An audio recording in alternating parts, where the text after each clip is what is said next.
어느덧 2022년 셋째 주입니다. 우리가 새해를 맞이하면 모든 사람들이 한결같이 소망을 갖게 됩니다. 금년 한 해 작년보다는 좀 달랐으면 좋겠다. 아마 코로나 팬데믹 시대에 더 간절하게 여러분들 마음속에 좀 더 달라졌으면 좋겠다, 좋아졌으면 좋겠다라는 소망이 더 클 겁니다. 좀 민족이 달라졌으면 좋겠다, 또 가정이 달랐으면 좋겠다, 이 사회가 좀 달라졌으면 좋겠다, 무엇보다도 내 개인의 삶이 좀 달라졌으면 좋겠다, 이런 소망을 가져봅니다. 그러면 어떻게 잘 달라질 수 있을까요? 우리가 그동안에 기도 안 한 것도 아니고 또 신앙생활 열심히 안 한 것도 아니고 열심히 살지 않았던 것도 아니에요. 근데 매년 한 해 한 해 뭐 달라졌지만 별로 그렇게 나아진 게 없어요. 그러다 보니까 새해가 돼도 별 기대감이 없어요. 그러면서 하나님에 대한 기대감도 별로 같지 않습니다. 아이, 기도해봤자 뭐 그저 그게 그건데 뭐 열심히 충성해봤자 뭐 그저 그런데 뭐 그러면서 이제 신앙생활에 회의감에 빠져요. 그리고 그 다음 단계가 신앙생활 형식화가 되는 거예요. 그냥 형식적인 종교생활이 되는 거예요. 이것저것 다 집어치우고 싶은 마음이 생겨요. 그런데 지옥은 갈까봐 두렵고 안 할 수는 없고, 그런데 이것도 아니고 저것도 아닌 상태에 우리가 빠지게 됩니다. 하나님을 믿고 천국의 소망을 갖고 산다고 하면서도 여전히 천국의 소망에 대한 확신이 없어요. 부족해요. 그러다 보니까 여전히 어디를 바라봐요? 세상을 바라보는 거예요. 세상 것을 의지하고 소망하고 여전히 세상의 것에 얽매여 세상 것을 추구하고 살다 보면 또 뭐 세상이 나에게 만족을 주는 것도 아니에요. 인간관계의 실망, 또 원하는 것을 원치 못하고 두려워 원치 않은 것들을 거두면서 좌절하게 되죠. 제가 목회를 하면서 성도들을 이렇게 보면 아주 열심히 하는 분이 있어요. 기도도 열심히 하고 봉사도 열심히 하고 어쨌든 또 열심히 살아요. 근데 영육간의 삶을 보면 아주 피폐한 모습을 많이 보게 돼요. 그래서 도리어 성도로서 덕이 되지 못하는 그런 사람, 가정도 있습니다. 왜 그럴까요? 오늘 그 답을 찾아보려고 합니다.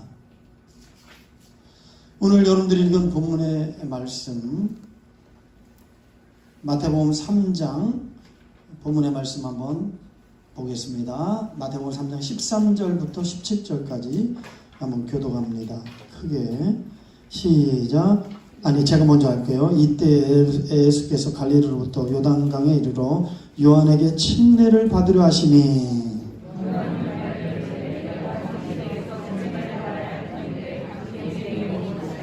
예수께서 대답하여 이르시되 이제 허락하라. 우리가 이와 같이 하여 모든 의를 이루는 것이 합당하니라 하시니 이에 요한이 허락한지라.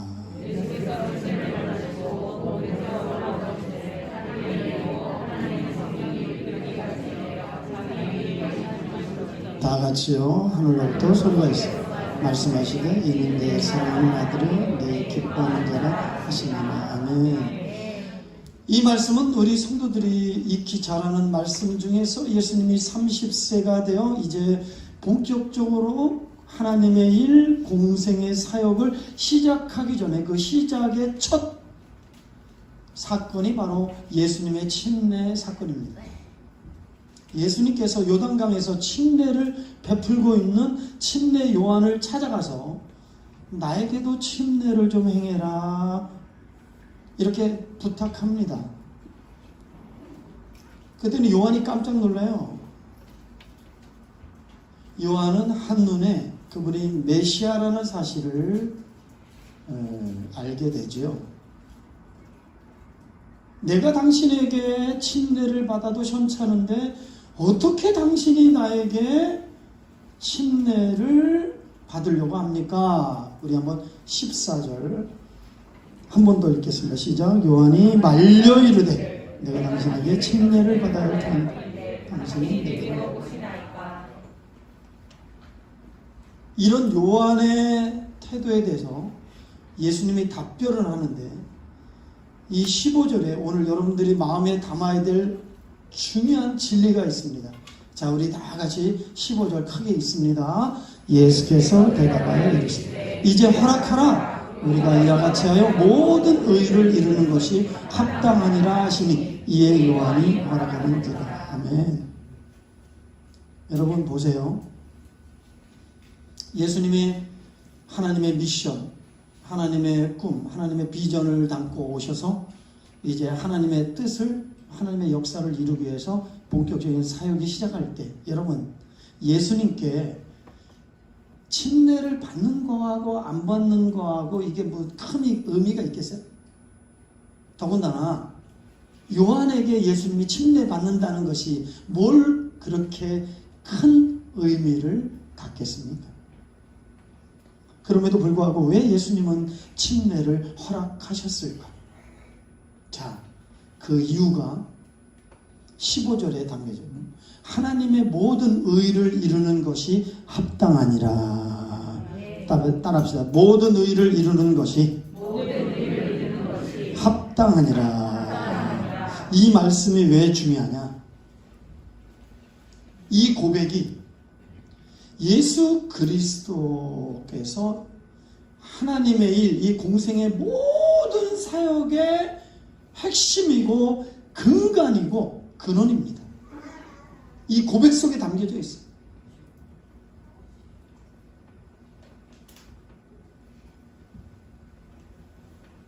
예수님께서 이 침례 사건을 통하여 우리에게 무엇을 교훈하고자 하느냐? 지금 이 사건 속에서 예수님은 침례 요한과 나와의 어떤 관계, 직분, 그것이 중요한 게 아니다. 누가 높냐, 누가 낮느냐, 누가 먼저냐, 나중이냐. 어느 직분, 직감보다 또 예수님은 하나님의 아들 메시아인데 피조물 인간인 요한에게 침례를 받는 것이 이게 합당합니까? 도덕 윤리적으로, 인간적으로 침례 요한은 허락이 안 되는 거예요. 그러나 이 모든 것보다, 인간관계보다, 주의보다, 너의 기분과 감정과 상관없이 우선되고 가장 중요한 것은 하나님의 모든 의를 이루는 것이 더 중요하니라. 깨달아지면 아멘 합시다. 모든 의를 이루는 것이 합당하다. 그건 단순한 의가 아니에요. 모든 의, 작고 큰 것, 시작과 끝, 그의 전생의 모든 삶에 가장 중요한 가치는, 우선되어야 될 가장 중요한 일은 하나님이 원하시는 일을 하는 것이 가장 중요한 일이다. 그러나 지금 요한은 이런 겁니다. 내가 가면 어떻게? 나 같은 사람이 침례를 줍니까? 뭘 따지는 거예요? 관계를 따지고 주의를 따지고 신분을 따지고 있는 거예요. 당신이 어떻게 내게 와서 침례를 받습니까? 제가 찾아가서 침례를 줘도 현찮지 않습니까? 인간적으로, 윤리적으로, 도덕적으로 맞는 얘기입니다. 저는 절대 이거를 허락할 수 없습니다. 제 기분상 이거는 맞지 않는 이야기예요. 그리고 저는 못합니다. 거절 그러나 예수님께서는 너와 나의 인간적인 관계보다, 인간적 도리, 윤리, 도덕보다, 너의 감정보다, 너의 체면보다, 너의 자존심보다 더 중요한 것은 하나님이 원하시는 것이 우선이니라. 우리에게도 요한과 같은 생각과 감정과 태도가 있을 수 있습니다. 아니, 교회 안에 이런 모습들이 많이 있습니다. 매주 수요일마다 기도회를 하고 있는데요. 지금 연초에 첫 기도 출발로 유명한 강사님들이 오셔서, 또 대구의 유명한 목사님들이 오셔서 설교를 합니다. 은혜를 많이 받는데요.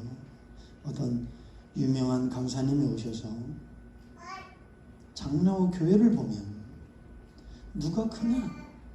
누가 먼저냐? 그러니까 수석 장로 놓고 그렇게 싸운대요. 그리고 권사들끼리도 명예권사냐 시무권사냐 누가 먼저 교회 왔냐? 시기하고 무시하고 질투하고 대우받으려고 싸운대요. 그러면서 얼마나 이 안타까운지 모르겠다 이런 고백을 하시면서, 이런 것들로부터 출발하는 교회는 이미 실패라는 거예요.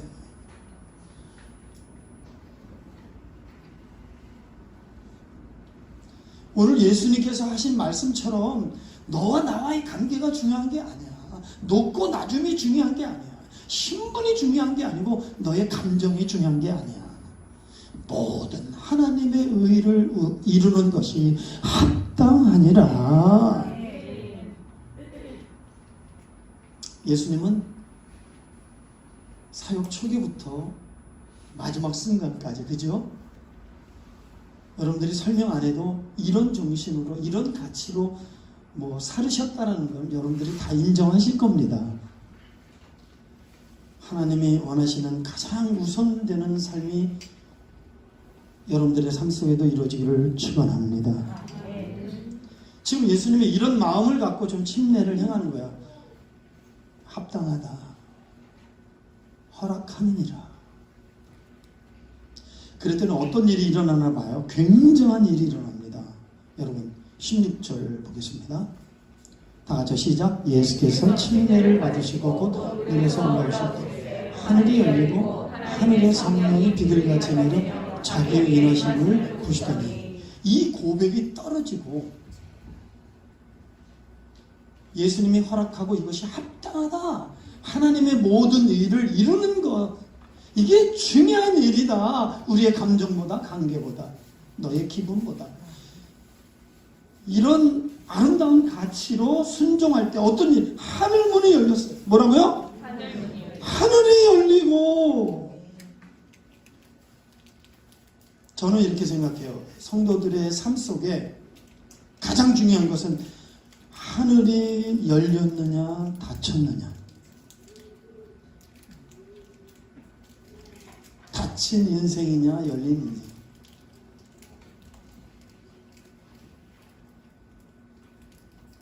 이것이 왜 중요하냐? 여러분들 한번 성서적인 말씀으로 한번 증명해 보겠습니다. 자, 시편 18편 78편 23절. 자, 시작. 그러나 그의 위에 공평을 명령하시고. 뭐예요? 하늘문을 여시고. 시작. 그들에게 만나를 비같이 내려놓으시고 한 양식을 다 사람이 생생하게 떡을 먹으시고. 이게 무슨 얘기예요, 여러분? 이스라엘이 광야를 지날 때 농사를 할 수 없어요.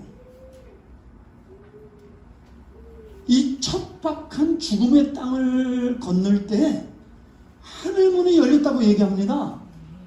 하늘문이 열려서 하나님께서 양식을 공급해 주셨다. 부족함이 없이 충족했다. 여러분, 그 땅이 어떤 땅인지는 몰라도 하늘문이 열렸냐 닫혔냐, 하늘문이 열리니까 부족함이 없으리로다. 또 한 말씀 볼까요? 야고보서 5장 17절 시작. 엘리야는 우리와 성전이 같은 사람이로되 그가 비가 오지 않기를 간절히 기도한즉 3년 6개월 동안 땅에 비가 오지 않아요. 다시 기도하니 하늘에 비를 주고 땅에 열매를 맺는. 여러분, 이 사건 너무 잘 알죠? 3년 6개월 동안 하늘문이 닫혀버려서 비, 우수, 여러분 이슬도 안 내렸던 사건 알아요? 그것 때문에 여러분 나라, 민족, 가정 사회는 엉망진짜 뒤죽박죽 죽을 지경입니다. 근데 엘리야가 기도해서 하늘문이 열렸다. 그리고 하나님이 비를 내려주심으로 열매를 맺었다. 한 나라도 닫혔냐 열렸냐 하늘문이. 하나님이 열어주느냐 안 열어주느냐. 그리고 창세기 28장 한번 봅시다. 시작. 꿈에 본즉 사닥다리가 땅 위에 있는데 그 꼭대기가 하늘이다. 또 본즉 하늘의 사자들이 그에 오르락 내리락 하고 17절 이에 두려워하여 이르되 두렵도다 이것은 다름 아닌 하나님의 집이요 이는 하늘의 문이로다. 야곱 이야기예요. 야곱은 별칭이 있어요. 거짓말쟁이, 사기꾼, 도둑놈이에요. 장자 욕심 갖고 그 장자의 눈먼 아버지의 그 축복을 받으려고 아버지를 속여요. 그래서 가정을 풍지박살낸 장본인이에요. 그럼에도 불구하고 여러분 보세요. 이런 인생이 베델에서 하늘문이 열리는 경험을 합니다. 여러분 하늘문이 열리니 어떤 역사가 있어요? 발이 닿는 곳에 복이 임하고 손이 닿는 곳에 때가 임하고 마음 먹는데 소원이 이루어지는 거예요. 하늘문이 열렸나 닫혔냐? 하나님을 믿는 그리스도인에게 가장 중요한 것은 하늘문이 열려야 될 줄 믿습니다. 하늘문이 닫힌 인생은 아무리 이 세상에 곤두박질하고 애쓰고 힘써도 남는 게 하나도 없어요. 늘 슬픔과 고생뿐인 인생이 되는 거야. 성도도 하늘문이 닫힌 성도는 아무리 기도해도 아무리 열심을 내도 그리고 여러 직분 갖고 아무리 열심히 해도 열매가 없어요. 그러니까 모든 면에 우리의 개인의 삶이든 우리의 신앙생활이든 우리 가정이든 우리의 삶 속에 하늘문이 열려야 돼요. 하늘문이 열리지 않는 나라, 하늘문이 열리지 아니하는 교회, 하늘문이 열리지 않는 심령들 무슨 의미가 있겠습니까? 그 열심이 무슨 의미가 있겠어요? 오늘 우리의 문제는 하늘이 열리지 않아서 그런 것입니다. 하늘문이 열리기를 주의 이름으로 축복합니다. 여전히 적어요. 하늘문이 열리기를 축복합니다. 그래서 여러분 우리 예배 시작 전에 하늘의 문을 여소서, 저는 그 한마디 할 때마다 눈에 눈물이 딱 보여요. 왜요?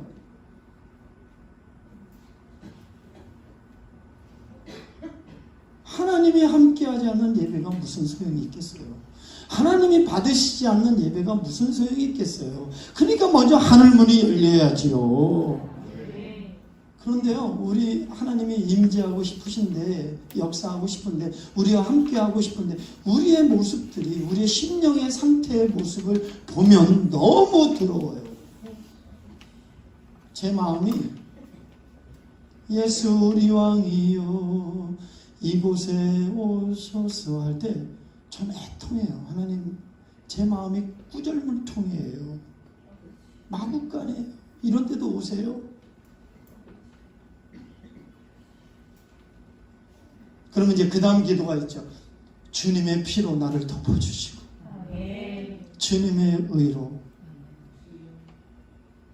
나를 용서하시며 주 예수 그리스도로 인하여 임하소서. 하늘이 닫힌 곳에 기도가 무슨 소용이 있고, 하늘이 닫힌 곳에 우리의 열심이 무슨 소용이 있겠습니까? 그래서 우리의 모든 삶의 가치는 하늘 문이 열려야 이 모든 삶의 가치가 이루어지는 줄 믿습니다. 하늘 문이 닫혀 있으면 그것은 종교 행위에 불과하고 아무런 역사도 열매도 의미가 없는 거예요. 자, 그러면 지금까지 얘기한 걸 정리해 봅시다.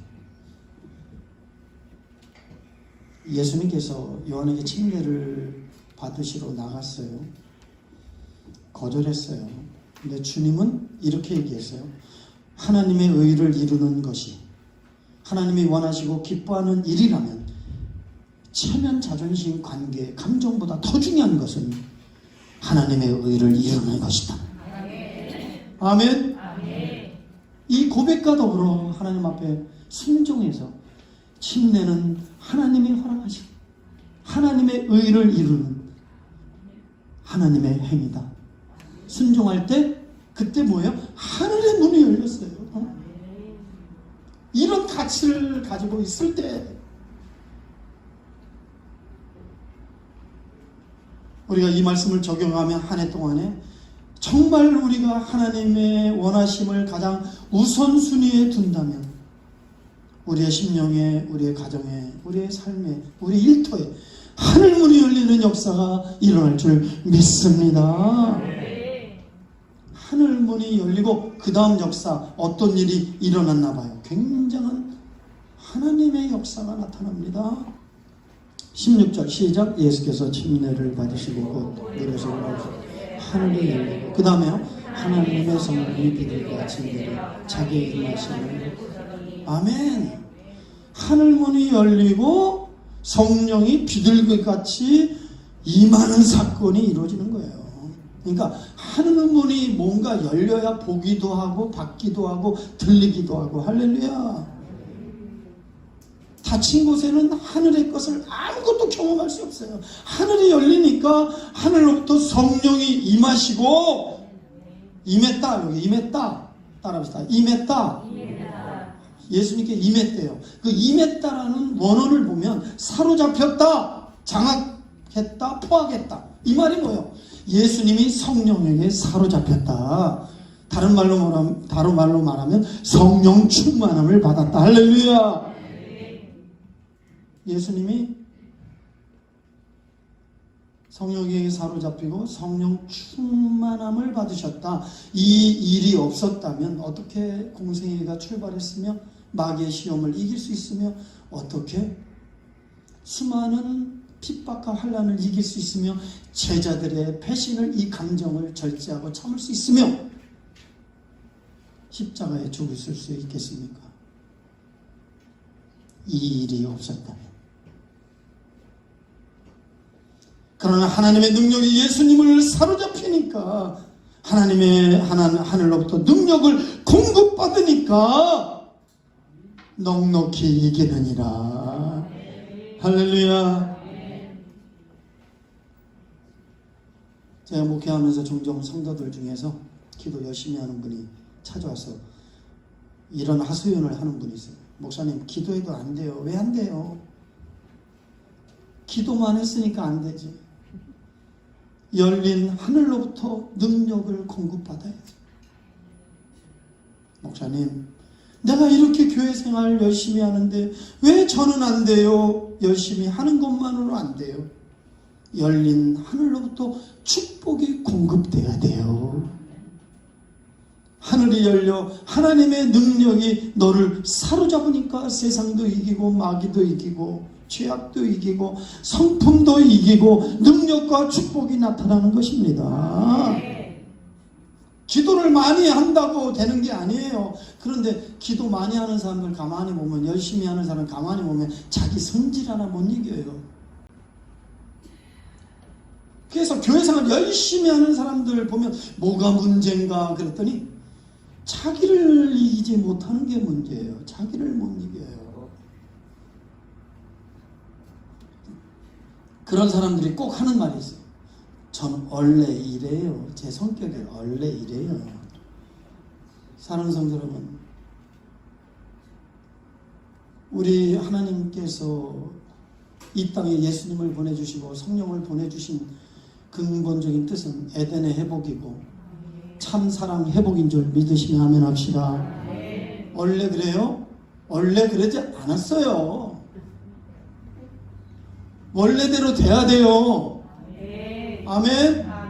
그래서 성령을 주셨어요. 베드로가 바뀌었잖아요. 바울이 바뀌었잖아요. 자랑이 아니에요. 부끄럽게 생각해요. 언제까지 내가 원래 이래요? 그렇게 하고 살 거예요.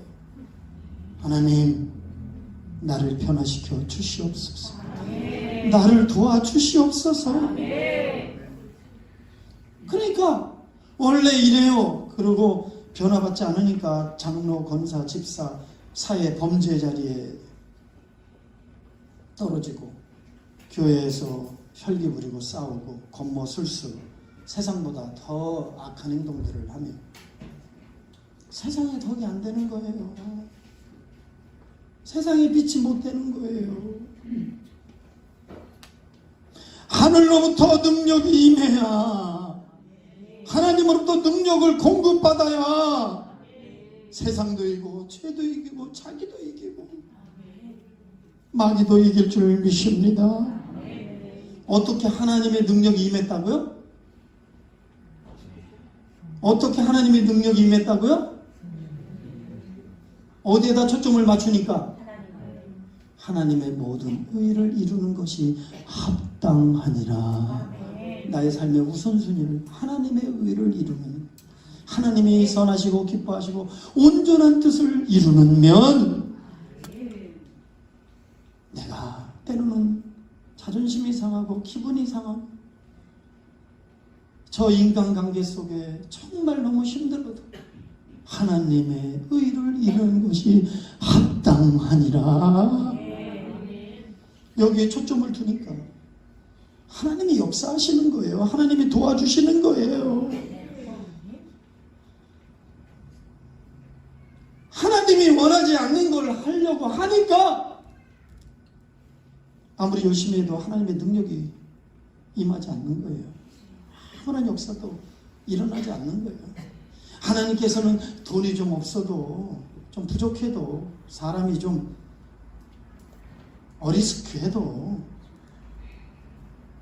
그 사람이 하나님의 의를 이루려고 몸부림치는, 하나님께 초점을 맞추니까 은혜를 주시는 거예요. 그 사람을 쓰시는 거예요.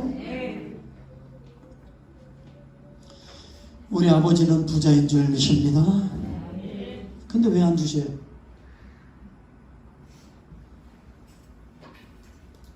아버지의 뜻은 교회를 세우는 거고 교회를 부흥시키는 것이고 교회가 부흥되기를 원하는 줄 믿습니다. 근데 왜 하나님이 능력을 안 주세요? 서로 대립하고 고소하고 이런 걸 하나님이 원하십니까? 그런데 왜 안 주실까요? 예수님처럼 하나님을 위한 일에 우리의 삶의 기초를 두지 않으니까. 금년 한 해 여기 앉아있는 모든 사랑하는 성도 여러분, 땅의 힘으로 살지 말고 하늘의 힘으로 살기를 주의 이름으로 축복합니다. 할렐루야. 열린 하늘에 누가 임했다고요? 여기 성령이 임했죠. 성령이. 그래서 지난주에 오직 성령의 충만함을 받아라, 연초에 복 받아라 그러면 여러분들이 말씀 듣기 좋으시겠죠? 힘을 내세요. 소망을 가지세요. 기대하세요. 하나님은 저에게 이 말씀을 주셨어요. 오직 성령의 충만함을 받아라.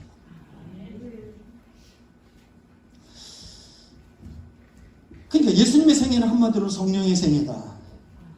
성령으로 잉태하고 사역하기 전에 성령의 임재를 받았고 마귀의 시험을 이기셨고 성령의 능력으로 기적과 표적을 행하시고 십자가에 달려 죽기 전에 겟세마네 동산에서 성령의 힘써 돕더라. 그리고 십자가에 죽으시고 승천하시면서 성령을 받아라. 부활하신 다음에 제일 먼저 마가의 다락방에서 성령을 받아라. 내가 가는 것이 유익이다. 내가 오면 성령이 너에게 임할 것이다. 충만마다 내 증인 되라. 증인 되라는 게 뭐예요? 마르투스. 주님의 생애를 재현하고 주님이 하신 일을 나타내며 주님을 증거하는 것입니다. 자, 지난주에 두 가지 말씀 되게 중요한데 다시 한번 읽겠습니다. 로마서 8장 9절 시작. 만일 너희서 하나님의 영이 거하시면 너희를 육지 있지 않아 영입니다. 너희들이 그리스도의 영이 없어. 아멘. 그리스도의 영, 성령, 성령 침례, 성령의 인치식, 이거는 천상의 통행권이에요. 성령 받아야 됩니다. 성령 충만은 달라요. 성령의 인치심, 성령 침례는 단 한 번이에요. 성령 충만은 계속 받아야 됩니다. 자, 로마서 8장 12절 시작. 그러므로 형제들아 우리가 빚진 자로 돼 육신에 져서 육신대로 살 것이 아니라 너희가 육신대로 살면 반드시 죽을 것이라 영으로서 몸의 행실을 죽이면 살리라 계속 무릇 하나님의 영으로 인도함을 받는 사람은 여러분 잘 들으세요. 그리스도의 영이 없으면 하나님의 사람이 아니고 하나님의 영의 인도를 받지 않으면 하나님의 아들이 아니래요.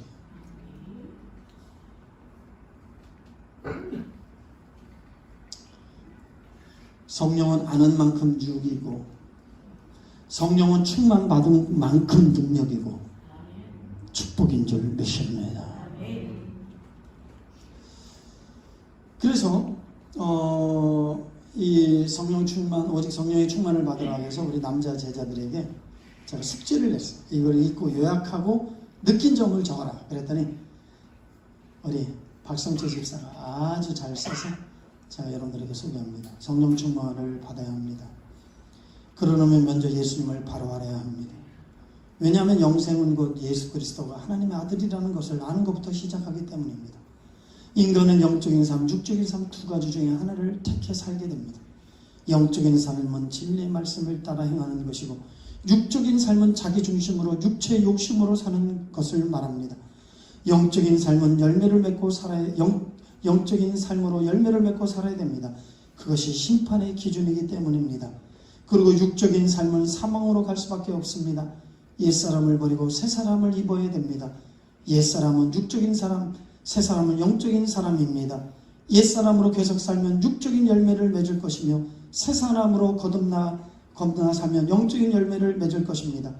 농사와 같이 한 해만 맺는 열매가 아니라 천국 가는 그날까지 영적인 열매를 맺어야 할 것입니다. 육적인 삶의 시작은 욕심부터 시작합니다. 육체의 욕심을 따라 사는 옛사람을 버리고 새사람을 입어야 합니다. 육신을 이기는 방법은 성령의 충만함을 받아 성령을 쫓아 행하는 것입니다. 따라서 성령의 충만함을 받아야 됩니다. 느낀 점, 성령 충만을 받아 육적인 열매는 이제 그만 맺고 영적인 열매만 맺어 주님 오시는 그날 잘했다 고생했다 칭찬받고 싶어요. 매일매일 죄악에 쓰러지는 나약한 죄인은 이제 예수님의 보혈의 능력으로 육체의 정욕에서 자유를 얻고 싶습니다. 매일매일 성령의 충만함을 받아 덕지덕지 붙어있는 옛사람을 뜯어 벗어버리고 강건한 새사람으로 살아가도록 눈물로 기도합니다. 우리 한번 박수 한번 칩시다.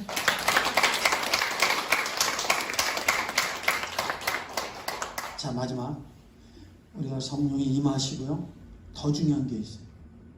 그 다음에 17절 하늘로부터 소리가 났어요. 자, 어떤 소리인가 봐봐요. 3장 17절 하늘로부터 소리가 있어요. 이는 내 사랑하는 아들이요. 뭐요? 하나님의 증거가 있습니다. 그리스도인들에게 있어서 가장 영광스러운 것은 너는 내 사랑하는 자요 내 기뻐하는 자다. 할렐루야.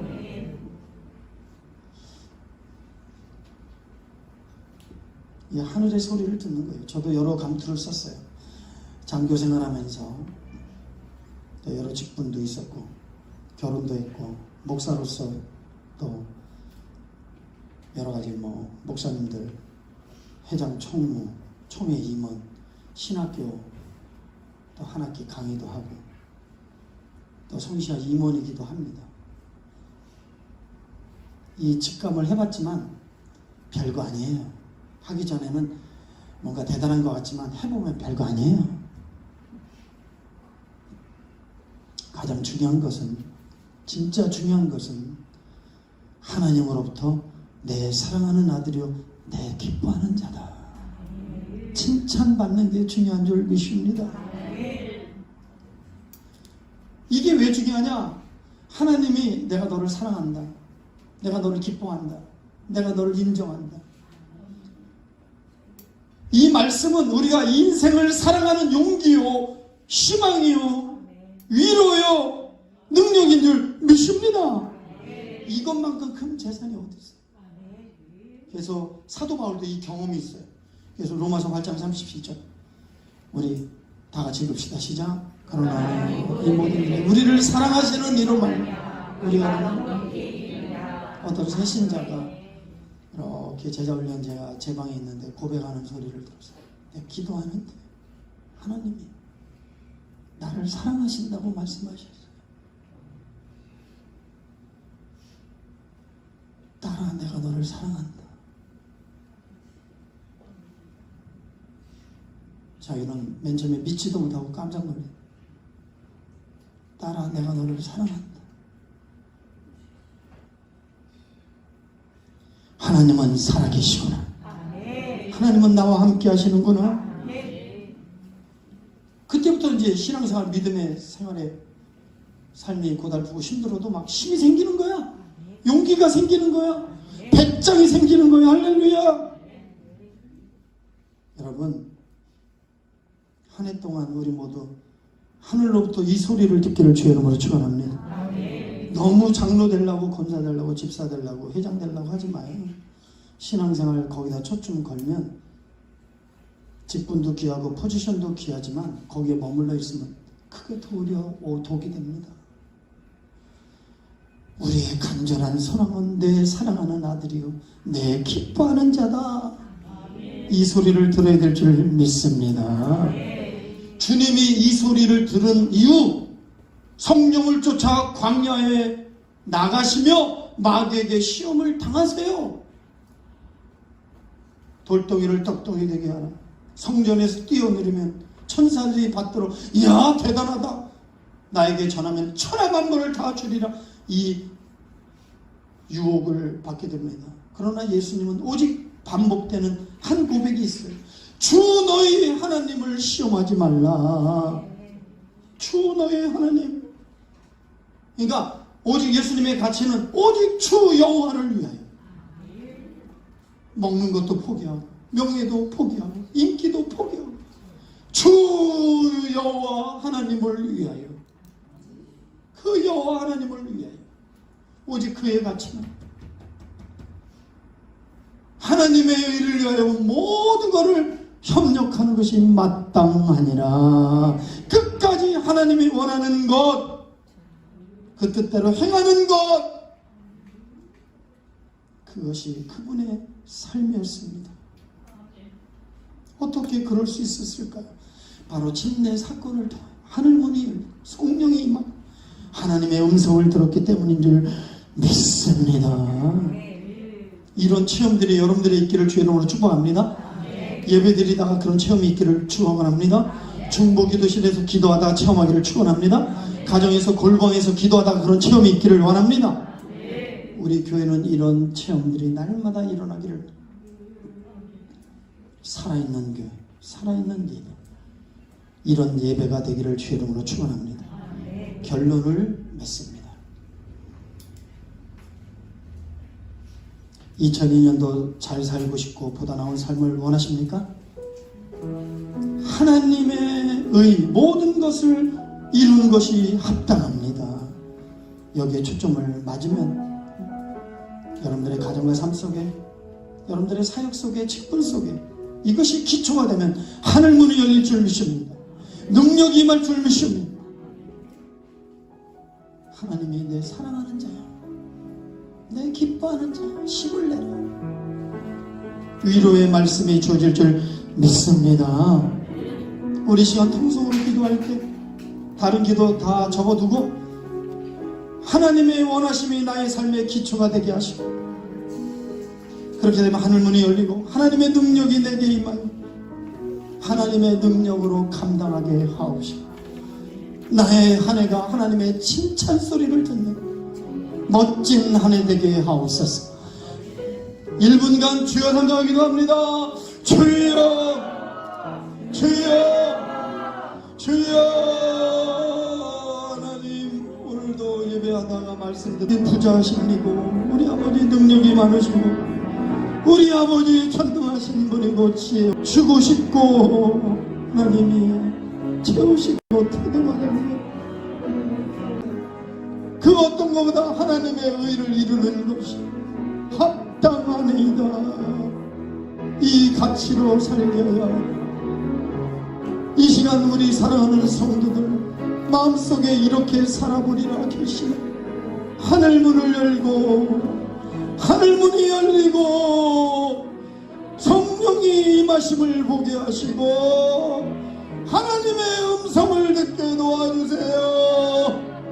내가 너와 함께 하시고 내가 너를 사랑하니 내가 너를 도와주리라. 내가 너를 위로하리라. 하늘의 소리, 하나님의 음성, 이 음성만 들으면 어떤 고난도 이길 수 있습니다. 성령이여 나를 주관하여 주시고 사로잡아 주시고 예수님의 이름으로 기도합니다. 주 앞에 나와 무릎 꿇고 긍휼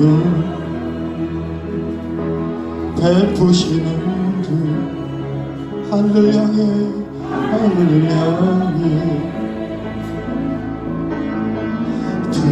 우리 손을 한번 들어봅시다. 하늘문이 열리고 하늘문이 열리고 은혜의 이 땅에 이 민족 우리 교회와 성도들의 저들의 삶 속에 비출기 하늘문이 열리고 간절하게 하늘문 아멘. 이 땅 가득 내묻도록 아멘. 마침내 주 오셔서 의의 비출기 우리 위에 부으시도록 우리 한 번만 더 간절하게 하늘문이 열리고 열려야 됩니다. 하늘문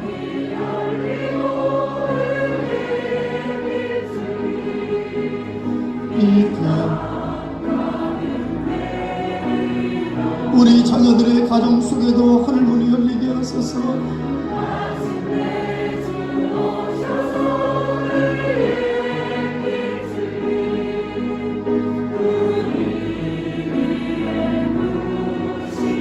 두 손을 가슴에 대고 하나님, 전 세계가 닫혀 있습니다. 이 민족이 닫혀 있습니다. 교회가 닫혀 있고 성도들의 가정에 닫혀 있습니다. 우리를 긍휼히 여겨 주시옵소서. 천상의 소망으로 살지 못하고 예수님보다 세상 것을 더 바라고 기대하고 소망했던 걸 용서해 주세요. 입으로는 먹던 일 마시던 주를 위해서 살겠다고 하면서 좀만 힘들고 어려워도 다 내려놓고 세상 길로 달려가는 저희들을 용서해 주시옵소서. 직분이 뭔지 자존심이 뭔지 체면이 뭔지 감정 이것 때문에 내 사랑하는 형제들의 상처를 줬던 걸 용서해 주시고 이 모든 걸 초월하여 예수님의 같이 합력하여 하나님의 의를 이루는 것이 마땅하오니 내 힘으로 안 됩니다. 성령의 기름 부어 주시옵소서. 이 시간 성령이 저들을 사로잡아 주시옵소서. 충만하게 하옵소서. 우리 가정이 열리고 우리 자녀들이 열리게 도와주세요.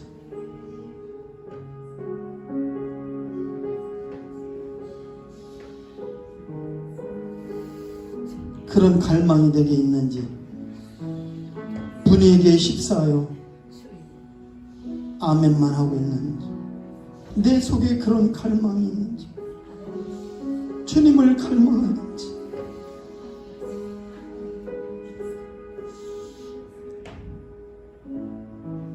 오늘도 우리에게 은혜를 주신 하나님 감사합니다. 깨닫게 하시니 감사합니다. 살려주시니 감사합니다. 예수님의 이름으로 기도합니다.